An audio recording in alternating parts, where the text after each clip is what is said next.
Let's talk more about opera, Madame Butterfly, and even more from an AAPI point of view.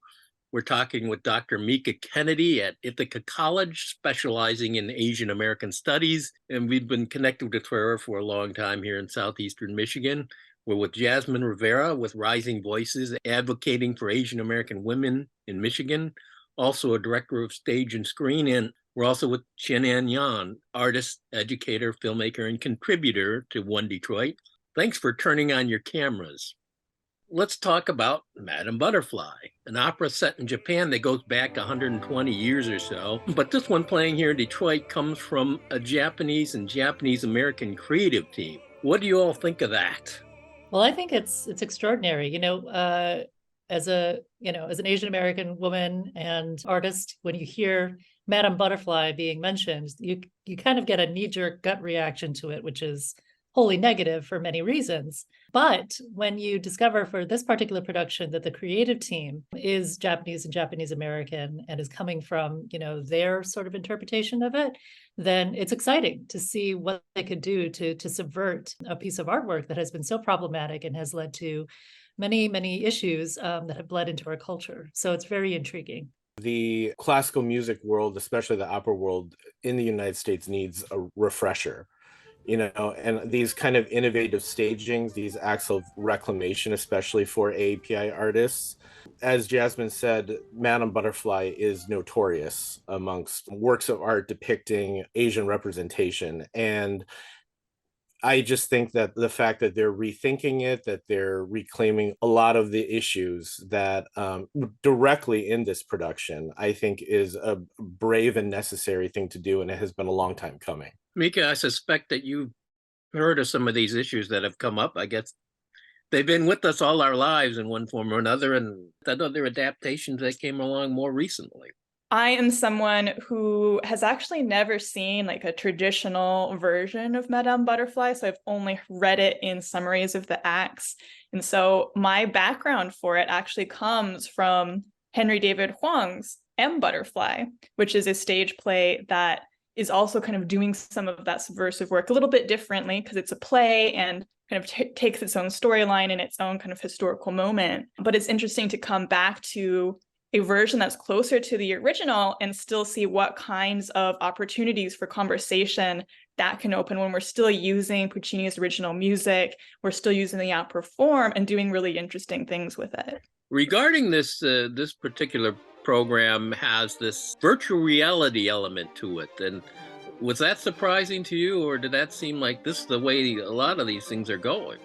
Yeah, I think it was actually really interesting because so much of Madame Butterfly now is really about like a modern reading of it is about fantasy, that it is the ultimate like Western male fantasy of an Orientalist fantasy of like what an Asian romance with an Asian woman would be like. Framing it as virtual reality, they really embrace that idea of it being a fantasy, like a vision as opposed to anything real. It's like for anybody who knows this story, you're like, this 15-year-old girl gives her whole life for this guy who kind of sucks, and you realize at the end that, she has her own power within this staging. And that was, it was genuinely refreshing. These kind of ideals that power Madame Butterfly are still very much part of society. I should probably revise that statement and say that they're part of society, but they also continue to be reinvented. And so there's new and different versions of them based on kind of what is happening in our culture today. And so there's a concept that I did not invent called techno-Orientalism. And it is that revision of the original kind of 19th century, early 20th century vision of the Orient as something that's exotic, something that's consumable. And the techno-Orientalism takes that idea into kind of the sci-fi element, the speculative, the futuristic, similar to this concept of virtual reality. And so when I look at this production of Madame Butterfly, it's really kind of taking two things to task. It's taking the original fantasies that animate Puccini's Madame Butterfly and also the fantasies that animate this concept of techno-Orientalism and this association with Asianness and something that is somehow culturally primitive, but also technologically advanced. And so we see it in things like Blade Runner, and we see it in things like Star Wars, or things like Firefly, where there's this kind of Asiatic sense to what the future will look like that often kind of ends up, what's the word? I guess tumbleweeding into kind of these yellow peril fears of an Asian takeover. And so when we look at virtual reality in this production of Madame Butterfly, we're also looking at the fantasy of the virtual, the fantasy of that association with kind of an Asian dressed future that may or may not actually include actual Asian bodies. Any other comments or ideas here that we ought to add to this? I do want to talk about, the fact that you have this creative team and the rising presence of Asian Americans across culture and media.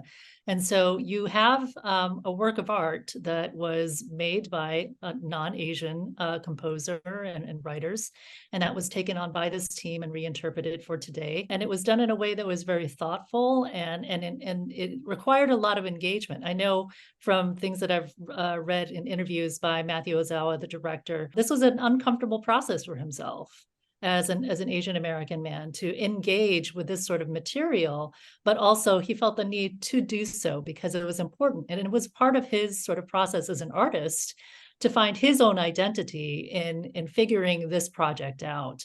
And so I think it's very important to emphasize, the need for making space for Asian American creators in these historically white art forms. One thing to recognize too is that Madame Butterfly as a opera work isn't going anywhere because the music is that beautiful, and Un Bel Dì is one of the most famous soprano arias, so it's not going anywhere, even though I would love for it to kind of disappear for a while. But the fact that it's not going where it's critical that that it goes to what Jasmine is saying, is that very much if it's not going anywhere, let's put it in the hands of Asian American or Asian creators and see what happens and see how they engage with it. Because otherwise you're still going to end up with something really antiquated and offensive, deservingly offensive. Watch One Detroit, Thursday at 7:30 p.m. You can find more at onedetroitpbs.org or subscribe to our social media channels and sign up for our One Detroit newsletter.